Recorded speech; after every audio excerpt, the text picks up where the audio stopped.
Ask कन्विंग, कभी कभी हम इसको आस्क हैंडलिंग सिस्टम भी बोलते हैं। आज हम बात करेंगे इसका फंक्शन क्या है, इसके टाइप्स क्या क्या होते हैं, और इसके जो टाइप्स रहते हैं उसमें सबसे बेस्ट कौन सा टाइप्स रहता है।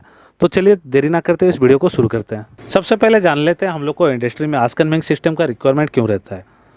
आपके कोई भी इंडस्ट्री हो, चाहे सीमेंट इंडस्ट्री, चाहे पेलेट इंडस्ट्री या स्पॉन्ज आयरन इंडस्ट्री, आपका अगर प्लांट चलते रहता है तो प्लांट के अंदर में जो प्रोसेसिंग होता है उससे कुछ आस्क जनरेट होता है।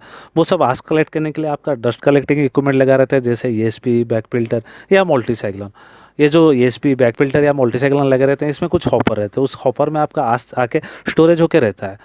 वो आस्क को आप एक जगह से दूसरी जगह ट्रांसमिट करने के लिए आपका आस्क कन्वेइंग सिस्टम का रिक्वायरमेंट रहता है। तो आस्क कन्वेइंग सिस्टम 3 टाइप के होते हैं।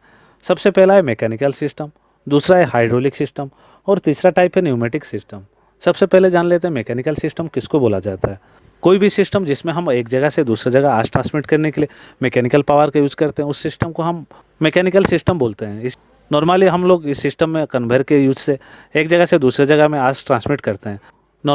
नॉर्मली हम लोग का जिस केस में ट्रांसमिट का डिस्टेंस कम रहता है, उस केस में हम लोग मैकेनिकल सिस्टम का यूज़ करते हैं। मैकेनिकल सिस्टम में डिमेरिट क्या है, क्योंकि आप आस ट्रांसमिट करने लिए कन्वेयर का यूज़ करते हैं। अगर आपको हॉट आस ट्रांसमिट करना है तो कन्वेयर बहुत जल्दी ख़राब हो जाएगा। अगर आपके इंडस्ट्री में आपको ड्राई डस्ट का ही यूज होता है तो आप पानी डालेंगे तो आपका डस्ट ख़राब हो जाएगा। इसीलिए मैकेनिकल सिस्टम का बहुत लिमिटेड यूज होता है। उसके बाद दूसरा जो सिस्टम है, दूसरा सिस्टम का नाम है हाइड्रोलिक सिस्टम। आपका डस्ट एक जगह से दूसरी जगह में ट्रांसमिट करने के लिए आपको हाइड्रोलिक प्रेशर का यूज किया जाता है। इस सिस्टम में क्या किया जाता है, आपका ड्राई डस्ट के साथ वाटर को मिक्स किया जाता है और एक स्लोरी प्रिपेयर किया जाता है, और स्लोरी को आपका पंप के थ्रू में एक जगह से दूसरी जगह में ट्रांसमिट किया जाता है। नॉर्मली इस सिस्टम का यूज पावर प्लांट में किया जाता है। और जो तीसरा सिस्टम है वो न्यूमेटिक सिस्टम। आजकल नॉर्मली मोस्ट इंडस्ट्री में, मैक्सिमम इंडस्ट्री में जिसमें भी आपको ड्राई डस्ट का यूज होता है, उस इंडस्ट्री में हम लोग न्यूमेटिक सिस्टम का यूज करते हैं।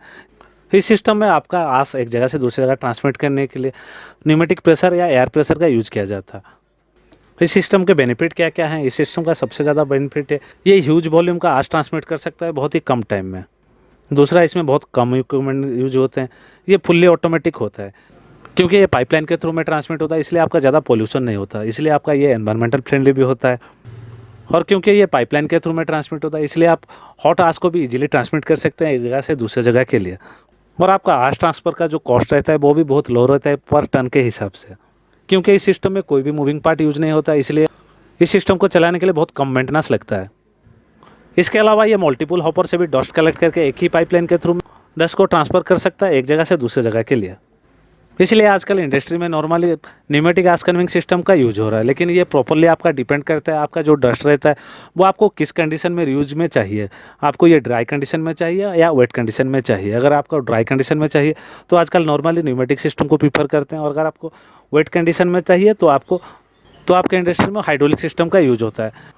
मैं आने वाले मेरे नेक्स्ट वीडियो में आपके न्यूमेटिक सिस्टम के जो मेन इंपॉर्टेंट पार्ट रहते हैं उसके बारे में बताऊंगा, और कुछ इंपॉर्टेंट टर्म रहते हैं जो न्यूमेटिक कन्वेइंग सिस्टम में यूज होते हैं उसको बताऊंगा, और न्यूमेटिक कन्वेइंग सिस्टम कैसे चलता है वो फील्ड में आपको लेके दिखाऊंगा।